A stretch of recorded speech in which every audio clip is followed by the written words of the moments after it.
Bismillahirrahmanirrahim. Assalamualaikum warahmatullahi wabarakatuh. Sebelumnya, perkenalkan nama saya Andian dengan NIM 1217105044.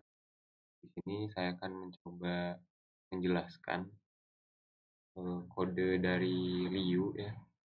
Ini saya ambil dan kode ini dibuat di push ke GitHub 5 tahun yang lalu. Singkatnya, ini tuh saya pengen ngejelasin penggunaan variational autoencoder atau VAE untuk melakukan reduksi dimensionalitas pada ekspresi gen. Apa itu VAE? VAE itu jenis model generatif dalam pembelajaran mesin. Nah, ini dalam kasus ini digunakan untuk mereduksi dimensionalitas pada data ekspresi gen. Oke. Ini sudah saya masukkan juga ke Google Colab. Nah, di sini saya bakal coba buat menjelaskan, cuma gak mungkin satu baris ya karena durasi video juga. Jadi saya jelaskan per kelas mungkin. Nah, yang pertama di sini data banyak ya, banyak library dan juga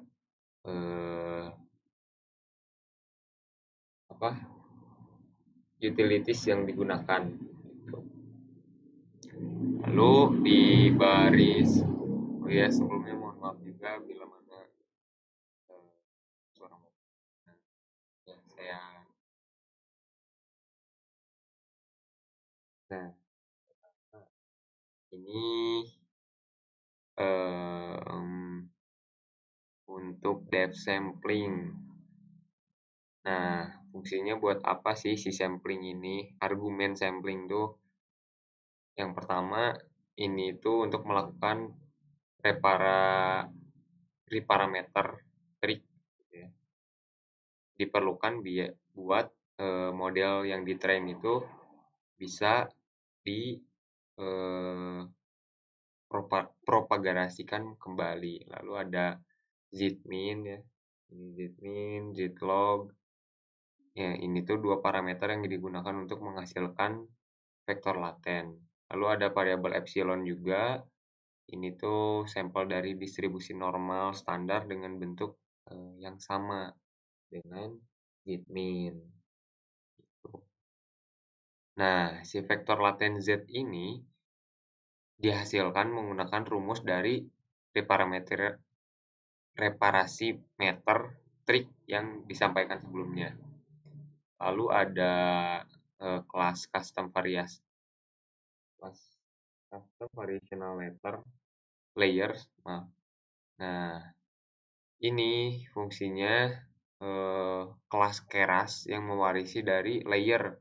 Nah, digunakan sebagai bisa dibilang lapisan khusus yang menghitung fungsi loss dari VAE tadi. Nah, lalu ada konstruktur ini yang pertama tuh. Ini menetapkan atribut placeholder ya. Sudah jelas. Biar nilainya true dan memanggil konstruktur kelas induknya. Lalu ada metode VAE loss karena ini layer khusus buat menghitung fungsi loss VAE. Tentunya ada metode untuk menghitung total loss VAE-nya. Nah, ini terdiri dari reconstruction loss dan juga KL divergent loss. Ini ada rumusnya juga. Nah, yang terakhir ada metode call. Ini digunakan untuk menghitung loss dan menambahkannya ke model sebagai loss tambahan atau output dari lapisan ini nggak bisa digunakan secara eksplisit. Selanjutnya adalah warm up callback. Nah, di sini si kelas warm up callback itu keras juga, cuma turunan dari kelas callback. Nah, callback dipakai untuk menentukan perilaku tambahan pada setiap tahap atau epoch ya selama pelatihan atau penelitian percobaan ini. Nah, dalam konteks ini si callback ini tujuannya untuk mengimplementasikan pengaturan warm up pada parameter yang berbeda. Lalu ada konstruktur init ya, di dalamnya tuh ada konstruktur init dan juga epoch n-nya. Fungsinya apa? Yang pertama si init yang ini. Si init itu ada dua parameter dalamnya, ada ada beta, ada kappa.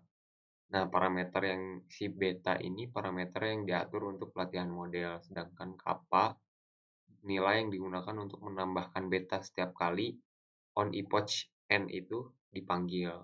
Nah, sekarang masuk ke metode on epoch n-nya ini. Jadi dipanggil setiap kali epoch selesai. Lalu ketika mengecek apakah nilai betanya kurang dari 1 atau sama dengan 1, langsung masuk ke if else. Kalau iya, itu kappa kita menambahkan nilai kappa ke nilai beta menggunakan fungsi keyset value. Tuh. Nah, selanjutnya itu ada kode untuk membaca dan memuat data ekspresi gen dari file TSP yang sudah terkompresi menggunakan gzip ya. Ini mah kita bahas per baris. Yang ini itu kita bikin pet menggunakan OSPet join untuk menggabungkan directory data. Nah, dengan nama filenya itu pancan scale 01 bla bla bla. Nah, ini yang tertulis ini. Lalu baris kedua yang ini untuk membaca data karena kan di sini ada read table ya. Ini untuk membaca TSP-nya dan juga ada parameter index call sama dengan 1. Ini untuk menentukan kolom pertama sebagai indeks dari data frame. Nah, baru deh di print untuk menampilkan ukuran dan data awalnya. Itu di sini ada dua ya. Kita ngeprint data ukuran data frame-nya pakai shape, lalu menampilkan dua baris pertama dari data frame menggunakan head to.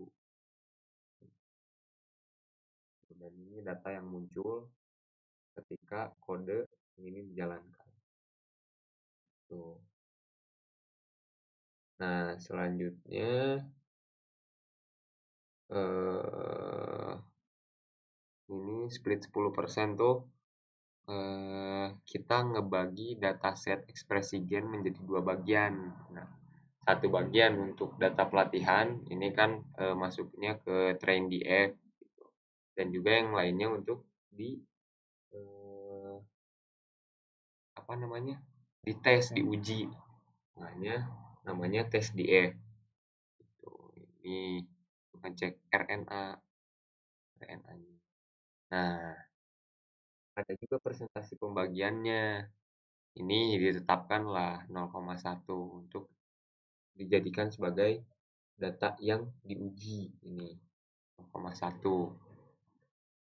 Lalu dipilih secara acak diuji gitu ya si sampelnya itu pakai ini tes data sampel RNA-nya dites.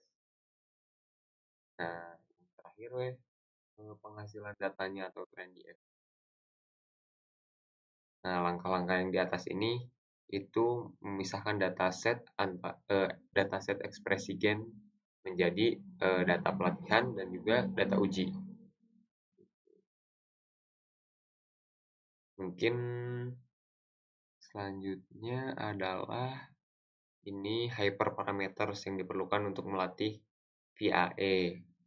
Ada beberapa hyperparameter ya. Ini ada original dim, lalu latent dim, batch size, epoch, learning rate, epsilon, beta, kappa. Ini udah dijelaskan tadi, cuma dirincikan lagi di sini di set value-nya. Nah, yang terakhir itu belum. Ini ada placeholder. Kita nge-input placeholder-nya. Lalu yang ini ada zmin dan lain sebagainya. Ini itu untuk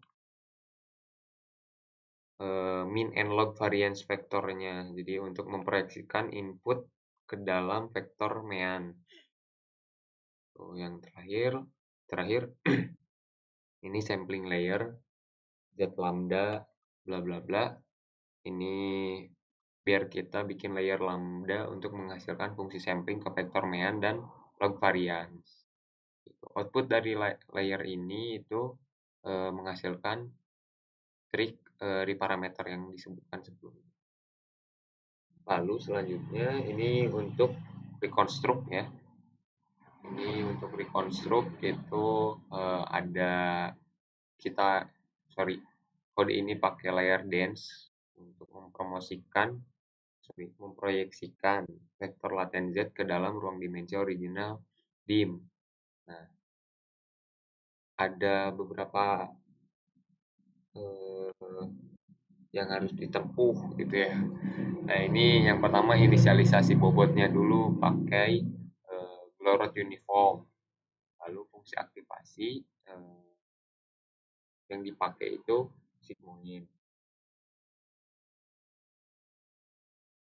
Aktivasinya pakai sigmoid. Nah, output dari layer ini adalah si reconstruct yang tadi ini, yang merupakan rekonstruksi dari ekspresi data. Oke, yang terakhir ini kode ini pakai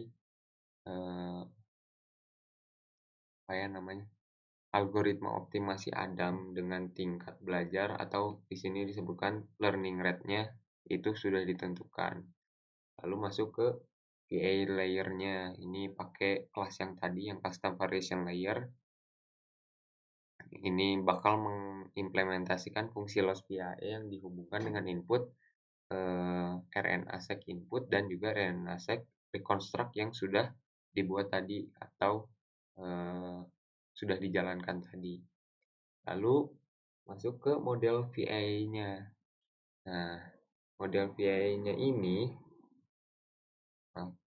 mencakup seluruh arsitektur dari encoder hingga decoder. Masuk deh di compile. Sebelum ke yang terakhir, sebelum di summary itu di compile dulu. Kalau fungsi loss yang dihitung di dalam layer khusus itu, yang di kelas custom variational layer itu udah di set sebagai non.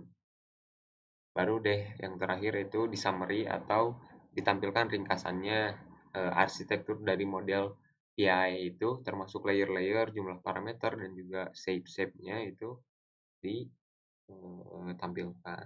Ini deh hasilnya gitu. Mungkin cukup sekian. Mudah-mudahan video ini bermanfaat. Saya juga minta maaf bila mana banyak kekurangan dalam penyampaian penjelasan kode ini, termasuk kebisingan yang terjadi ketika perekaman. Lebihnya saya memohon ampun kepada Allah Subhanahu wa Ta'ala. Terima kasih. Wassalamualaikum warahmatullahi wabarakatuh.